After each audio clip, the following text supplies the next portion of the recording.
110 ballistic missiles directly to Israel will not get scot-free.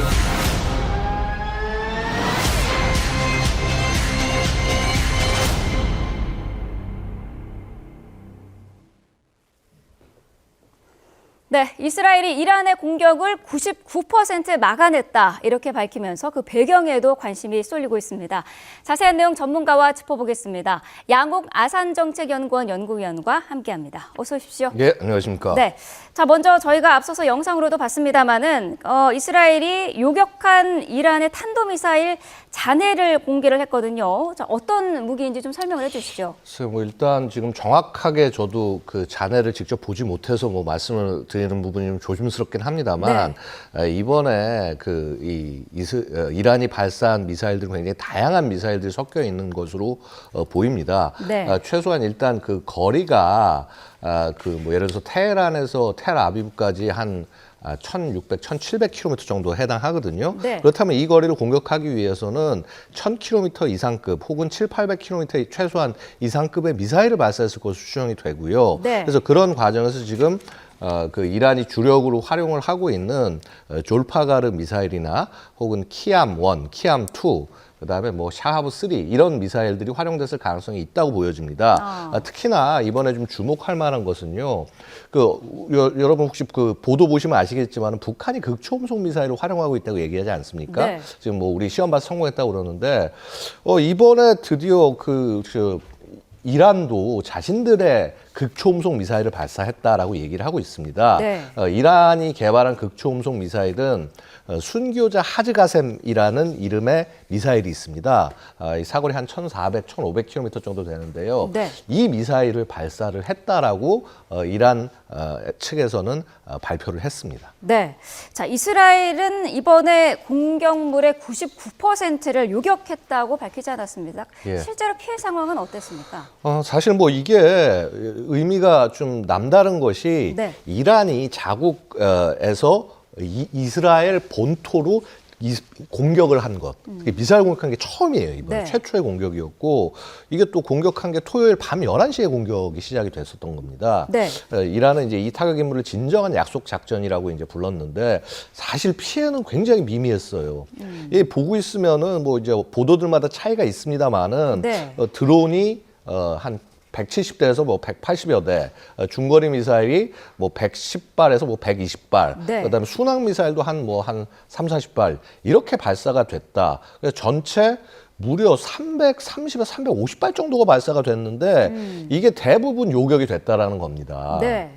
그래서 막상 이제 그다음에 근데 이게 또 되게 이스라엘 측 발표를 보면요. 대부분은 이스라엘 국경에 도달하기도 전에 요격됐다고 얘기를 합니다. 네. 그리고 일부 이스라엘 남부 국경 쪽에 미사일이 떨어지면서 그러면서 이제 부상자가 아주 되게 적게 발생했는데 10명 이하 정도 수준으로 발생을 했는데 안타깝게도 7살 소녀만이 가장 큰 중상을 입었다라고 알려지고 있습니다. 네. 이 주요한 목표는 아마도 그 이스라엘의 가장 강력한 전력 중에 하나인 F-35 스텔스 전투기, 이스라엘은 이걸 아디르라고 부르는데 이거 한 50대 정도 보유를 하고 있습니다. 네. 이 스텔스기가 있는 이스라엘 남부의 네바팀 공군기지로 이렇게 향한 것이 아닌가 이렇게 추정이 되고 있습니다. 네, 자 이란의 공격을 막은 데는 아이언돔의 역할이 컸다라는 분석이 나오고 있는데 예. 지금 우리나라도 한국형 아이언돔을 개발하고 있어서 관심인데요. 이 예. 아이언돔 어떤 건가요? 아이언돔은 일단 그 탄도미사일 요격용이 아닙니다. 아이언돔은 보통 이렇게 한 10km 이하 정도의 고도에서 네. 이렇게 날아오는 그 로켓탄, 그러니까 우리로 치면은 이제 다연장 로켓포탄이죠. 네. 그 로켓탄이나 아니면 포탄을 요격하기 위해서 존재하는 체계입니다. 그래서 사실 이걸로 탄도미사일 막는 것은 불가능하고요. 네. 이게 제가 좀 이 부분은 굉장히 반드시 좀 짚고 넘어가고 싶은데 네. 국내 언론들이 굉장히 심하게 오보를 하고 있습니다. 아이언돔이 대부분 다 막았다라고 지금 얘기를 하는데 네. 이게 일부 신문하고 일부 통신사에서 이게 완전히 좀 사실과 다른 내용을 보도를 하고 있다고 말씀드리겠습니다. 자, 무슨 네. 말씀인고 하니요. 이게 지금 이스라엘 군 스스로가 어떻게 밝혔냐면 350여 중에서 300여 발 이상을 다 대부분 요격했고 요격한 것 대부분 이상이 네. 그 이스라엘 국경 밖에서 이루어졌다고 얘기를 합니다. 네. 그 말은 뭐냐면요. 아이언돔은 최종적으로 떨어지기 마지막 단계에서 막는 겁니다. 네. 그럼 실제로 아이언돔이 막은 발수는 수십 발도 안 된다는 얘기예요. 근데 이것을 일부 국내 언론사에서 마치 뭐 아이언돔이 다 막았다. 이게 실제 외신 모든 걸 찾아봐도 이런 내용이 나오지가 않습니다. 네. 그리고 미국 발표라든가 영국, 프랑스 이런 나라들이 사실 이제 미국이 요격에서 역할을 많이 했어요. 네. 왜냐하면 지금 미국이 이지스 구축함 같은 것도 보내놨지만은요. 요르단에 미국의 페이트리어트와 사드 포대가 배치가 되어 있습니다. 그러면 이제 이란이 공격하기 위해서 요르단을 지나가게 되거든요. 네. 이 지나오는 게 이미 그 단계에서 많이 막혔다는 거예요. 심지어는 미국은 이번에 SM-3라고 하는 네. 이 고고도에서 요격을 하는 이 그 미사일까지 요격용 미사일까지 최초로 여태까지 개발한 이후에 최초로 실전 발사해서 요격에 성공했다고 알려지고 있어요. 네. 그래서 이게 지금 제가 볼 때는 이 국내 언론들이 조금 정확하게 이 내용들을 확인하시고 보도하셔야지 이거 약간 우리 국민들을 좀 오도하는 게 아닌가라고 말씀드리고 싶습니다. 그렇다면 그 아랍 국가의 협력이 가장 큰 역할을 했다 이렇게 봐도 되는 걸까요? 기본적으로 아랍 국가의 협력도 협력이지만은요, 네. 전반적으로 이 정세를 좀 이해하셔야 되는 것이요. 자, 지금 이스라엘이 그 하마스에서 기습을 받은 다음에 이제 하마스로 공격을 하면서 사실 중동이 다시 한번 전운에 휩싸였죠. 네. 그래서 결국 뭐냐면 미국이 자신들과 협력하는 국가를 지키기 위해서 작년 10월 말쯤에 이 미사일 포대들을 뭐 요르단이라든가 사우디 기타 국가에 다시 재배치했어요. 원래 네. 바이든 정부 초기 때 이거를 전부 철수시켰던 거를 다시 이제 전개를 시킨 겁니다. 그래서 그 시스템들이 작동을 한 거기 때문에 아랍 국가들이 기본적으로 협조는 했지만은 네. 사실은 미국이 주도로 해서 이거를 요격을 했다라고 보셔야 되고요. 네. 뭐 사실 어떤 이런 메시지를 어느 정도 화답을 해서인지 몰라도 이게 뭐 그 예루살렘발 보도라서 좀 더 확인은 필요하겠습니다만 사우디도 이런 미사일 공격을 막는 데 있어서 협조하겠다라는 얘기를 굉장히 강하게 얘기를 하고 있거든요. 네. 이것은 원래 이란이 지금 공격한 목표 중에 하나가 사실은 뭐 이란이 그 하마스 공격을 이렇게 지원한 이유도 기본적으로는 이스라엘과 사우디가 협력하는 걸 막으려는 그런 속셈이 있는데 그런 전략적 의도에 완전히 벗어나는 그런 네. 결과를 가져오게 되고 있다라고 말씀드릴 수 있습니다. 네.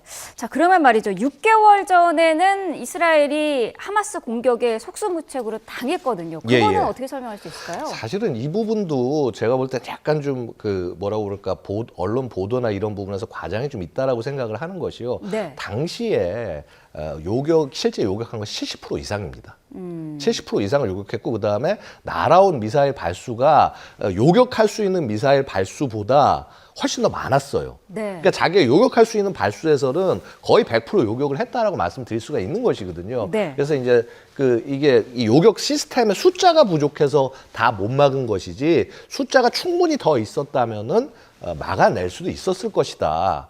이제 이런 평가가 가능하고요. 그래서 아이언돔이 그 사이에 막 성능이 확 올라갔다. 이게 불가능한 얘기입니다. 한 6개월, 뭐 7개월 사이에 성능이 올라간다는 건 불가능한 얘기고 네. 애초에 이 공격하는 대상과 그러니까 공격해오는 대상, 요격하는 대상의 성격이 달랐다. 그리고 누차 말씀드렸지만 이번엔 아이언돔이 활약한 것이 아니라 네. 아이언돔이 활약할 기회도 사실은 없었다. 대부분 외부에서 그래서 우리가 지금 중요한 게 아이언돔을 대한민국도 많이 갖는 게 중요한 게 아니라 네. 그것보다 더 멀리서 미리 막을 수 있는 무기 체계들을 요격하는 체계들을 갖춰서 다층으로 보호하는 게 중요하다라는 것을 되려 우리가 이번 사태에서 배워야 될 교훈이라고 말씀드릴 수가 있습니다. 네. 자, 이란의 대규모 공습을 막을 때 이스라엘 입장에서는 어마어마한 비용이 들었다라는 분석도 나오는데 예. 그렇다면은 앞으로 이런 그 이란의 그런 공격이라든지 이런 거 대응하는 거에는 장기적으로 좀 힘든 일 아닐까 이런 분석도 있거든요. 그러니까 사실은 이제 이 부분이 딜레마예요. 그러니까 언제나 공격하는 적은 되게 작은 비용을 가지고 커다란 효과를 낼 수 있어요. 예를 들어서 이번에 공격한 그 공격 무기들 중에 그 샤헤드 아마 139 드론 같은 것들이 있을 네. 겁니다. 굉장히 가격이 싸거든요. 뭐 한 발에야 몇 억 이렇게도 안 되고 한 수익 몇 천만 원 정도면은 만들 수 있는 겁니다. 근데 네. 이것을 요격하기 위해서 몇십억짜리 미사일을 발사해야 되는 것이 현실이라는 거예요. 네. 그래서 그러면 결국 이렇게 되면 이 막대한 예산을 이곳에 과연 쓰는 게, 그러니까 예를 들어서 이런 거죠. 이번에 만약에 이 쓴 무기 체계들의 비용들을 감안을 하면은요, 네. 최소한 한 2조, 한 1조 8천억, 한 2조 이 정도 가량의 무기 체계가 한 300여 발 이상의 미사일을 요격하는데 네. 쓰였다는 겁니다. 이게 이 정도 액수면요, 사실 이스라엘 하나만 놓고 보면 이스라엘 국방 예산의 10%가 하룻밤에 날아가게 되는 거예요. 네. 그러니까 과연 이거를 감당할 수 있겠느냐라는 의문이 있는 것은 사실이고요. 그래서 제가 누차 말씀을 드리지만은 원래 미사일 요격은 비쌉니다. 그렇기 때문에 이걸 요격을 하는 것은 늦는 거고, 네. 이런 공격이 있기 전에 미리 타격을 하는 것이 사실은 예산적인 측면을 생각하고 그다음에 국민의 안전이라는 측면을 생각했을 때는 네. 훨씬 더 싸게 먹히는 일이다라고 말씀드릴 수 있습니다. 네. 근데 하지만은 결국 상대방 국가가 공격하기 전에 이걸 선제 타격한다? 이거 사실 굉장히 쉽지 않은 일이거든요. 네네. 대한민국에서도 예를 들어서 킬체인 발동을 얘기하지만은 이게 결국은 정치권에서 이게 정치적 리더십이 이걸 결심한다는 것이 네. 굉장히 어려운 일이다 말씀을 먼저 올리겠습니다. 네. 자, 말씀하신 것처럼 드론은 낮은 비용으로도 이제 공격이 가능해서 북한도 사실 드론을 상당히 많이 갖고 있는 것으로 알려져 있고요. 유사시에 북한이 이번처럼 드론과 뭐 미사일을 동원해서 이렇게 막 섞어 쏘기를 할 경우 우리가 대응할 수 있을까요? 그 부분은 어떻게 보시나요? 일단은 아마 이게 그 현대전의 교훈일 겁니다. 이미 드론은 심지어는 포병을 대체하는 수단 혹은 보병의 분대가 기본적으로 활용하는 수단으로 이번에 그 우크라이나 전쟁에서 자리를 잡았습니다. 네. 그리고 말씀 뭐 하셨다시피 당연히 이제 그 북한은 이런 걸 보면서 드론들을 많이 개발을 했을 거고요. 뭐 심지어는 지금 러시아도 미사일, 값비싼 미사일보다 이란제 그 샤헤드 136 드론을 도입을 해서 심지어는 자국 내에서 대량 생산해서 활용할 정도이거든요. 네. 그렇다면 북한도 당연히 이를 모방할 가능성이 높다는 것이죠. 그래서 그럼 이거 우리의 과연 대응이 제대로 돼 있느냐. 사실 그것을 대응하기 위해서 우리가 노력을 해야 되는 게 소위 한국형 삼축 체계라고 하는 것들을 지금보다 훨씬 더 높은 수준으로 빠른 시간 내에 정착시켜야 된다. 특히나 그중에서 미사일 방어 체계에 굉장히 많은 노력을 들여야 된다라고 말씀을 드릴 수가 있고, 네. 사실 이것은 현 정부가 시작하면서부터 공약사항으로 내세운 것이고 실제 그 많은 개발 일정이 최소한 한 2, 3년 이상 정도 앞으로 앞당겨졌다. 네. 그렇게 해서 진행이 되고 있다. 일단 이 정도부터 말씀드리겠습니다. 네. 자, 앞서서 한국형 아이언돔에 대해서도 잠깐 말씀을 해주셨는데 이게 지금 어쨌든 개발은 중이기 때문에 사거리가 길지 않다면 북한과의 어떤 갈등 상황에서 이걸 어떻게 우리가 활용할 수 있을까요? 그러니까 누차 그래서 말씀드렸다시피 아이언돔은 굉장히 그 작은 큰 그림 중에 작은 조각 중에 하나일 뿐입니다. 네. 이것은 결국 최종 끝단 방어단에서 중요한 그 어떤 시설을 지키기 위해서, 그것도 날아오는 로켓탄이라든가 포탄을 막는 상대적으로 속력이 느립니다. 이제 그 정도 수준이고, 네. 우리는 일단 대한민국 국산 개발한 천궁2 개량형, 이게 이제 한국판 소위 페이트리어트에 해당하는 거고, 이것 이미 우리 UAE하고 사우디에 수출할 정도로 네. 성능이 굉장히 인정받은 것입니다. 그래서 네. 지금 우리가 아이언돔 뭐 이런 한국형 아이언돔 얘기를 하는 게 아니라 천궁을 굉장히 숫자를 충분히 가지고 일단 우리 국민들을 지켜내는 게 일단 중요하고요. 네. 그다음에 아까 말씀드렸다시피 결국 이렇게 방어에 성공할 수 있는 게 다층 방어 체계, 그러니까 얼만큼 조금 더 먼 거리에서 더 방어할 수 있냐가 더 중요한 거고, 그래서 천궁보다 더 위인 뭐 LSAM 이런 것들도 지금 개발하고 있다. 그래서 굉장히 열심히 우리 지금 군과 정부 노력하고 있다 말씀드리겠습니다. 네, 알겠습니다. 자, 이란 이스라엘 사태에 이어서 우리 국내 방어 시스템까지 자세히 짚어봤습니다. 양욱 아산정책연구원 연구위원과 함께했습니다. 말씀 감사합니다. 감사합니다.